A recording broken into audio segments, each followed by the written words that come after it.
Saya di sini akan menjawab soal UTS mata kuliah Digital Marketing Syariah. Nomor 1, jawabannya yaitu AI dapat meningkatkan efektivitas dan efisiensi pemasaran melalui berbagai cara. Contohnya, platform e-commerce seperti Amazon menggunakan AI untuk memberikan rekomendasi produk yang dipersonalisasikan berdasarkan riwayat pengguna. Chatbots berbasis AI seperti yang digunakan oleh Sempora memberikan layanan pelanggan 24/7, membantu pengguna menemukan produk yang sesuai. Sementara platform seperti HubSpot mengotomatiskan kampanye pemasaran dengan menargetkan audiensi yang tepat. Terakhir, perusahaan seperti Coca-Cola menggunakan AI untuk memprediksi tren penjualan dan permintaan pasar, membantu perencanaan strategi pemasaran yang lebih efektif. Kemudian soal nomor 2, jawabannya yaitu dalam era pemasaran digital, perusahaan menghadapi tantangan seperti persaingan yang ketat, perubahan algoritma, media sosial, dan perlindungan data, serta privasi. Untuk mengatasi persaingan, perusahaan dapat melakukan penelitian pasar dan fokus pada segmen audiensi tertentu, menghadapi perubahan algoritma, diversifikasi saluran, dan menghasilkan konten berkualitas tinggi menjadi kunci. Sementara itu, untuk isu privasi, transparansi, dan penggunaan data dan investasi dalam keamanan data sangat penting. Dengan strategi ini, perusahaan dapat meningkatkan daya saing dan membangun kepercayaan dengan pelanggan. Nomor 3, jawabannya yaitu konsep pemasaran telah berevolusi dari sekedar aktivitas menjual barang menjadi proses yang lebih kompleks melalui beberapa tahun tahapan. Pertama, era produksi pada awal tahun 1900-an berfokus pada efisiensi produk. Kedua, era penjualan pada tahun 1920 sampai 1950-an menekankan teknik penjualan agresif. Ketiga, era pemasaran tahun 1950 sampai 1960-an melalui memperhatikan kebutuhan konsumen melalui penelitian pasar. Kemudian keempat, era pemasaran relasional tahun 1990-an sampai 2000-an. Berfokus pada membangun hubungan jangka panjang dengan pelanggan. Terakhir, era pemasaran digital tahun 2000-an. Sekarang, mengintegrasikan teknologi digital untuk interaksi yang lebih personal. Faktor-faktor seperti kemajuan teknologi, perubahan perilaku konsumen, globalisasi, dan regulasi juga turut berkontribusi terhadap perubahan ini. Soal nomor 4, jawabannya yaitu munculnya dan perkembangan pemasaran modern dipengaruhi oleh beberapa faktor utama. Pertama, itu teknologi informasi dan komunikasi telah merevolusi interaksi antara perusahaan dan pelanggan, memungkinkan pemasaran yang lebih tepat sasaran melalui data real time. Kedua, perubahan perilaku konsumen yang kini lebih terinformasi dan mencari pengalaman membeli yang personal, memaksa perusahaan untuk menyesuaikan strategi mereka. Kemudian yang ketiga, globalisasi telah membuka akses ke pasar internasional, menuntut penyesuaian strategi pemasaran ini saling berkaitan dan mendorong inovasi dalam pemasaran. Soal nomor 5, jawabannya yaitu Philip Kotler dan Peter Drucker adalah dua tokoh penting yang memberikan kontribusi signifikan dalam sejarah pemasaran, mengembangkan konsep pemasaran strategis, segmen pasar, dan pemasaran berbasis nilai melalui karya-karyanya. Seperti marketing management, ia juga menekankan tanggung jawab sosial dalam pemasaran.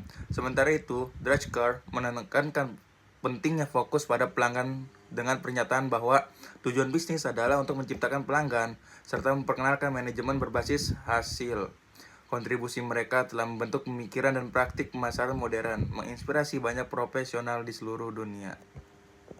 Soal nomor 6, jawabannya yaitu untuk mendorong masyarakat yang menggunakan praktik syariah dalam ekonomi dan bisnis, langkah-langkah yang dapat diambil meliputi edukasi melalui seminar dan lokakarya tentang prinsip ekonomi syariah, pengembangan produk keuangan syariah yang menarik, penerapan prinsip etika dalam bisnis melalui program CSR, kolaborasi antar pemerintah dan sektor swasta untuk menciptakan kebijakan pendukung, serta kampanye pemasaran yang meningkatkan kesadaran tentang manfaat produk syariah.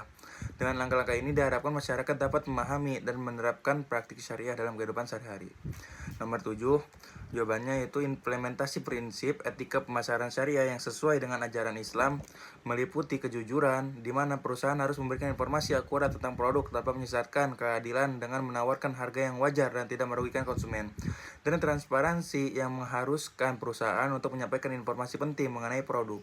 Selain itu, tanggung jawab sosial menjadi penting dengan mengembangkan program CSR yang memberdayakan masyarakat dan pelestarian lingkungan, larangan riba, dan mendorong penggunaan produk keuangan syariah tanpa bunga, serta menghindari unsur gharar dengan memastikan transaksi jelas dan bebas dari ketidakpastian.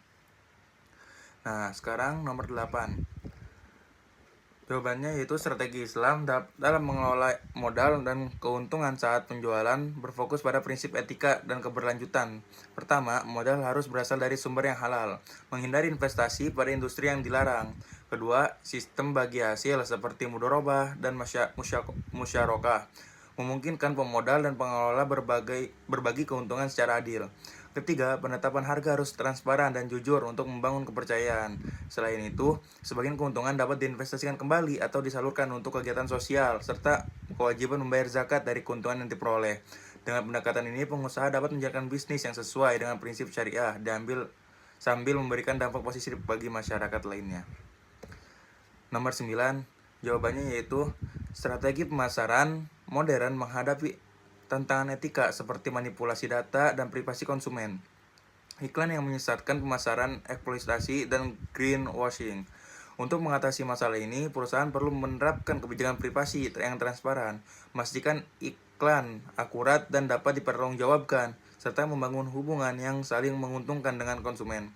Selain itu, perusahaan harus berkomitmen pada praktik berkelanjutan yang benar-benar ramah lingkungan dan transparan. Nomor 10, jawabannya yaitu etika pemasaran Islam menghindari praktik yang namanya riba dalam jual beli yang dapat terjadi karena beberapa faktor seperti peminjaman uang dengan bunga dari lembaga keuangan, penetapan harga yang tidak jelas atau mengandung biaya tersembunyi, dan skema pembiayaan yang meliputi bunga. Selain itu, praktik penjualan yang eksploitatif dapat memanfaatkan konsumen dalam posisi lemah dan kurangnya pendidikan keuangan dapat membuat individu terjebak dalam riba tanpa disadari. Untuk menghindari riba, pentingnya untuk menerapkan pendekatan yang etis dan berbasis syariah, seperti menggunakan skema bagi hasil dan memastikan transparansi dalam transaksi. Baiklah, untuk nomor terakhir yaitu nomor 11, jawabannya untuk memastikan konten pemasaran digital tetap relevan dan menarik di tengah kompetisi yang ketat, perusahaan perlu memahami audiensi melalui analisis preferensi dan segmentasi konten. Harus berkualitas tinggi dan selalu diperbarui dengan informasi terkini serta tren industri. Pengoptimalan SEO dengan kata kunci relevan yang penting untuk meningkatkan visibilitas. Selain itu, mendorong interaksi audiensi dan menggunakan konten yang dihasilkan dengan dapat meningkatkan keterlibatan. Terakhir, pemantauan kerja konten melalui analitik memungkinkan penyesuaian strategi yang diperlukan untuk meningkatkan aktivitas pasar. Mungkin cukup sekian dari saya. Terima kasih. Wassalamualaikum warahmatullahi wabarakatuh.